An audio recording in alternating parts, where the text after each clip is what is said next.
Hello, happy Monday, everyone. First and foremost, I want to say happy first day to those of you who had a first day of school, whether you are teaching and you are in the school building, whether you are teaching and you are a parent and you are doing remote learning, whether you are a student yourself or a principal or a coach. Whatever your part in education might be, just know that I've been praying for you all day today and will continue to pray as the fall semester begins all around the country. And we are doing things differently, obviously, this year in 2020 with COVID-19. And so just know all my prayers, all my support to all of you in whatever way you have decided to educate with your family this year. So tonight's devotion is appropriate, I think, for it being a Monday, and it is on excuses. How many of you have ever had those moments where you're like, well, I'll start on Monday, right? I'll start the diet on Monday. I'm just going to enjoy the weekend. I'll start my diet on Monday. I am going to go to the gym on Monday. I'm not going to do it. I'm not going to do it this week. It's Wednesday, so I'm just going to give it 5 or 6 days, and then I'll start working out again on Monday. And then Monday comes and Monday goes, and gosh, and I'm so guilty of this. Like we all are. We're like, well, how about next Monday, right? Excuses. So tonight's devotion is all on excuses. And it's really, really fun. I'm so excited to share more details with you guys later, but it's kind of a little surprise with the other pastors and I. But our fall worship series, our sermon series is just going to be really fun. And we're going to be launching it in a couple of weeks. And what I can tell you is it is on the parables of Jesus. It's the stories of Jesus and the parables of Jesus and unpacking them and looking at them in a new way. And so Pastor Tyler and I were just kind of unpacking a lot of them today as we were like dreaming and being creative and talking about this upcoming fall worship series. And I'm just so excited for you guys to hear more later. But it kind of inspired me for tonight's devotion. And it is the devotion of the parable of the great banquet. So this is from Luke chapter 14, and I am starting at verse 15. And I am going to read until verse 24. When one of those at the table with him heard this, he said to Jesus, "Blessed is the man who will eat at the feast in the kingdom of God." Jesus replied, "A certain man was preparing a great banquet and invited many guests. At the time of the banquet, he sent his servant to tell those who had been invited, 'Come, for everything is now ready.' But they all alike began to make excuses. The first said, 'I have just bought a field, and I must go and see to it. Please excuse me.' Another said, 'I have just bought 5 yoke of oxen, and I'm on my way to try them out. Please excuse me.' Still another said, 'I just got married, so I can't come.' The servant came back and reported this to his master. Then the owner of the house became angry and ordered his servant, 'Go out quickly into the streets and alleys of the town and bring in the poor, the crippled, the blind, and the lame.'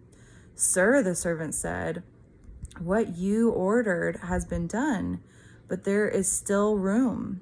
Then the master told the servant, 'Go out to the roads and country and lanes and tell them to come in, so that my house will be full. I tell you, not one of those men that you had invited will get to taste my banquet.'" So this is a parable about Jesus in heaven and the wedding banquet in heaven and our eternal life and our life here and on earth, life to the fullest with Jesus, and the invitation that we get from Jesus to experience abundant life and life eternal. And I just love this parable because obviously there's nothing better than Jesus and partying with Jesus. All these men have all these excuses of like, one is like, "Oh, I have to tend to my field. I'm a farmer. I've got to go see my crops in my field." The other one's like, "I bought all these oxen. I'm sorry, Jesus, I can't make the party." And then the last one's like, "Oh, I just got married, so I can't come. What? And, you know, it's funny, the excuses that we make. I think a lot of people have been really honest about just excuses that they have made in terms of growing in their spiritual life during this time of like, well, church is really hard and it's different. I don't want to have to wear a mask, so I'm not going to go. Or, well, it's so easy to just not do online service. And so like, we'll just catch up later. But then like a month goes by and you have like completely missed out on your faith and worship and time with your community, your faith community, your church family. And the reality is, like, we all make excuses and don't do and don't attend and don't participate in the things that we know we should be doing, the things that we know are good for us. And I've just been thinking about that a lot, like how much I have missed out on, how much I could have been doing for Jesus, for myself, for my family, had I not let excuses get in the way. A lot of times I will make excuses due to my struggles with perfectionism.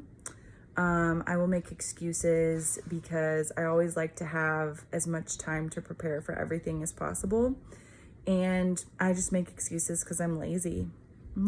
And I am growing. I think the biggest thing that I'm growing in when it comes to being a senior leader, and leadership in general, is just taking ownership of your crap and saying, like, I'm not gonna make excuse. I'm not gonna blame anyone else. I'm gonna take ownership. I'm the one that messed up. So I'll tell you a little tale, and it is a tale that happened yesterday. So we've been doing outdoor worship all summer, and that is what we have had approved from the conference.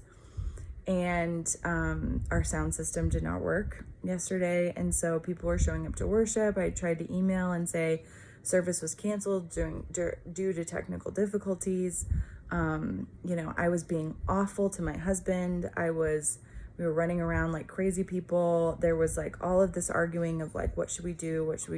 And finally I was like, okay, I made the decision. I'm like, we're just gonna have service outside on the lawn with half the people that are here that didn't get the email, and I'm just gonna shout. I'm just gonna project my voice, and we're just gonna make it work. And Carol Matthew played the piano. It was beautiful, and I just shouted my entire sermon, and thankfully I have a pretty loud voice that does carry. And it was the most perfectly imperfect service because we didn't have a sound system, and some people didn't show up because service was canceled, and then back on, and then back off, and then back on, over and over. Like, the whole morning was a mess. And there was like randomly a herd of antelope that were across the street that like came over by the nursing home by the church, and they were just like hanging out in the parking lot. And then like there were these people on bicycles, and they were like getting mad at each other. So then there was this whole fight that was going down like across the street with this couple on a bicycle. And again, this is all outside, you guys. So like, I'm just like trying to make the best of the service. And you know what? One person was upset and everyone else had a great time. Like 99.9% of people were just grateful that we had a service, and everybody was really optimistic and cheery. I got some really nice emails of like, thank you for just like making the best of it and rolling with the punches. And I realized that 2019 Angie would have been like, oh, well, we can't have outdoor service because we just don't have enough time planning. And, there would always be so much time for me to psych myself out of something. And, oh, well, it wouldn't be perfect. And if it's not perfect, then why, it's not worth doing. And, all those things. And there's been so much ministry that we have done this year, despite COVID. There has been so much wonderful growth and transformation despite all of the challenges and the chaos and the uncertainties. And I just keep thinking it's really because I'm like, I have plenty of excuses to not do anything, really, to just kind of like lean back and kind of just, like not do much. And I'm not doing that. And I love watching all of the people, all of you that are not doing that either. You're not on autopilot. You're not just, being lazy. You're making it work. You're showing up. You are trying. You are doing things, even if you don't have all the answers, even if it is imperfect and perfectly imperfect at that. You are continuing to do your very best. And I just think that that is our word for tonight and for this season and for today. Just love this parable. It's like, it's not just the parable of the great banquet, but it's the parable of like the excuses. Like, excuses get you nowhere. Excuses get us nowhere. When I make excuses and I'm like, oh, I didn't go to the gym all week, that hurts me and my mental health. It's never good. When I make excuses about all of the stumbling blocks and the ways that, oh, well, ministry just can't work this year, right? I'm just going to sit here and like eat bonbons. Like, no, like no matter what is happening in the world, we can and will continue to be the hands and feet of Jesus, the church outside of the walls.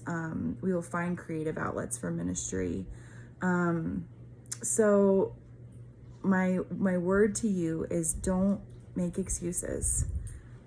There's grace. I mean, you're not going to get struck by lightning if you make excuses this week, but it'll only end up hurting you in the long road. Even if things are harder right now, don't let that be an excuse for you not to show up. Even if things are more complicated right now and more tiring, don't let that be an excuse for you to not go and not do it and not try and not give it your all. Because there's just so much growth that can still happen in this year, loved ones, especially in this year.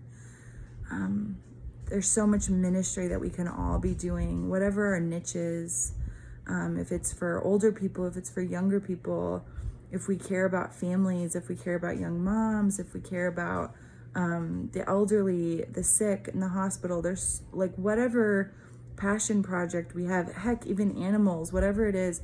Don't let the excuses of this year keep you from doing the work that God has called you to do. Because you and I and all of us have been called to do beautiful things with Jesus. So I love you all, and I will see you in a few days. Bye.